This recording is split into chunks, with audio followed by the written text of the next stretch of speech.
मंत्री महोदय मदतीला धावून आल्याबद्दल अभिनंदन. पॉइंट ऑफ मंत्री महोदयाने जर अगोदरच हे उत्तर दिलं असतं. पॉइंट ऑफ बिझनेस आहे की सत्ताधारी पक्षाने अशा पद्धतीने सभापतींवरती दबाव आणून प्रतोत्सहित सभागृहात उपस्थित असलेल्या मंत्र्यांना हवं तसं उत्तर घ्यायला लावणं हा सभागृहाचा अपमान आहे असं मला वाटतं. सभापती महोदय सत्तेमध्ये आहेत. जे सदस्य सत्तेत आहेत, विरोधकांनी वेलमध्ये येणं हे समजू शकतो, विरोधक वेलमध्ये आले हे समजू शकतो. सत्ताधारी पक्षाचे प्रतोद आपल्यावरती अविश्वास दाखवतात. प्रश्नावर बोला आता, बाकीचं नंतर. मी आता पॉइंट ऑफ बिझनेस वर आहे. प्रश्न क्रमांक 4, सभागृहाचं कामकाज कसं चालावं, सभागृहाचं कामकाज कसं चालावं याच्यासाठी सत्ताधारी पक्षाचे तुमचा प्रश्न शिस्तभंगावर आहे, त्याच्यावर बोला. मी प्रश्नावर येतो, पण मला आपल्या अधिकाराची, आपल्या प्रतिष्ठेची यांच्यापेक्षा जास्त काळजी मला वाटायला लागली आहे. हे काय चाललंय?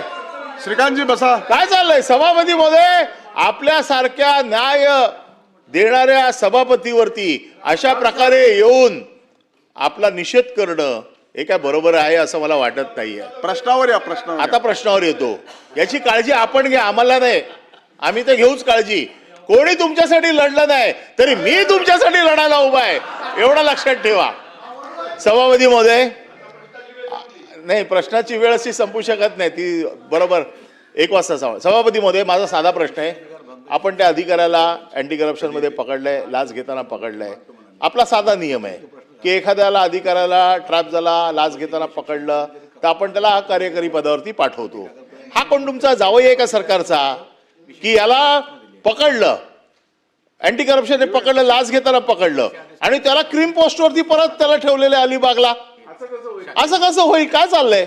म्हणजे कोण आहे हा माणूस की ज्याचा एवढा तुमच्या खात्यावरती प्रभाव आहे की अँटी करप्शनने पकडल्याच्या नंतर पुन्हा त्याला कार्यकारी पदावरती ठेवलं?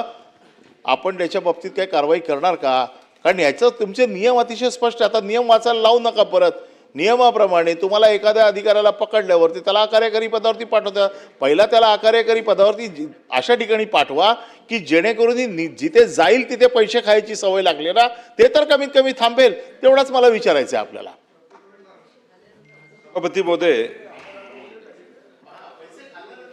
सभापती महोदय, साहेबांनी जो प्रश्न या ठिकाणी विचारला त्याची वस्तुस्थिती अशी आहे सभापती महोदय की जेव्हा लाचलुचपत विभागाने संबंधित अधिकाऱ्यावर कारवाई केली, त्यांना पकडलं गेलं, त्याच्यानंतर विभागाने त्यांना निलंबित केलं. निलंबित केल्यानंतर जी शासनाची समिती आहे, राज्य शासनाची पुनर्स्थापना आणि पदस्थापना देण्याच्यासाठी, तर ही समिती जेव्हा याला रिइस्टेट करायसाठी विषय जेव्हा आला सभापती महोदय, तर याला रिइस्टेट न करण्याचा निर्णय सरकारने घेतला होता. मग संबंधित व्यक्ती हा मॅटमध्ये गेला. मॅटमध्ये निर्णय झाला की याला तात्काळ या ठिकाणी पदस्थापना याची करावी. त्यावर सभापती महोदय, त्यावर सभापती महोदय या संबंधिताला आम्ही विधी व न्याय विभागाकडे गेलो की याला आम्हाला रुजू करून घ्यायचं नाही आहे, याला पदस्थापना द्यायची नाही. तर विधी न्याय विभागाने आम्हाला सांगितलं की याच्यावर तुम्हाला मॅटने दिलेल्या निर्णयाची कारवाई करावी लागेल. मग याला अकार्यकारी पदावर दिलं सभापती महोदय. 1.5 वर्ष हा संबंधित अधिकारी अकार्यकारी पदावर होता. परंतु सभापती महोदय, आपल्याला जलसंधारण विभागाची स्थापनेपासून सर्व स्थिती माहीत आहे. आपण सुद्धा जलसंधारण विभागाचं कामकाज हाताळलेलं आहे. जलसंधारण विभाग हा निर्माण झाला तर कृषी विभाग, जलसंपदा विभागाची पदं येणार होती. ही पदं आलीच नाही. आणि अशा याच्यात आता कुठेतरी सभापती महोदय आमचा आकृती बंद झालेला आहे. अशा वेळेस राज्यभरात मोठ्या प्रमाणात पदं आमची रिक्त होती. जिल्हास्तरीय पदं 73 पैकी 30 पदं भरली होती, त्याच्यातली 43 पदं रिक्त होती. आणि जलसंपदा विभागाचे अनेक लोक आम्ही प्रतिनियुक्तीवर घेतले होते. सातत्यानं जलसंपदा विभागाकडून सभापती महोदय हे पदं आम्हाला परत द्या अशा पद्धतीचं पत्रव्यवहार होत होता. मग अशा वेळेस प्रधानमंत्री कृषी सिंचन कार्यक्रम असेल किंवा वेगवेगळे कार्यक्रम राबवण्यासाठी त्या काळामध्ये संबंधित अधिकाऱ्याला त्या ठिकाणी पदस्थापना देण्यात आली. परंतु आता आकृतीबंद झालेला आहे सभापती महोदय, आणि याच्यामध्ये मोठ्या प्रमाणात प्रमोशन आमच्या विभागाच्या मार्फत या ठिकाणी चालू होणार आहे. आणि अशामध्ये सभापती महोदय की एखादा अधिकारी पूर्ण नाही परब साहेब याच्यामध्ये तुम्ही सर्व विभागाची माहिती सभापती सांगून महोदय, विचारलेल्या प्रश्नाचं उत्तर द्या. या अगोदर सुद्धा अशाच प्रश्नाला आपण सामोरं गेलो आहोत. तुम्हाला जे विचारलं तेवढंच सांगा, बाकी माहिती सभापती सांगायची आवश्यकता महोदय नाही. या संदर्भात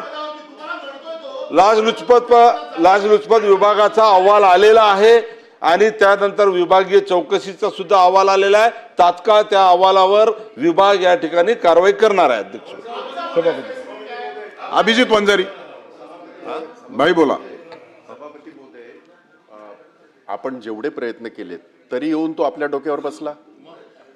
सरकार इतकं हतबल आहे का? आणखीन एक गोष्ट, ही जेवढ्या यंत्रणा आपल्या लागलेल्या आहेत, मग अँटी करप्शन असेल बाकीचं, त्यांना काय आम्ही मेसेज देतोय म्हणजे त्यांनी काही कामं करायचीच नाही.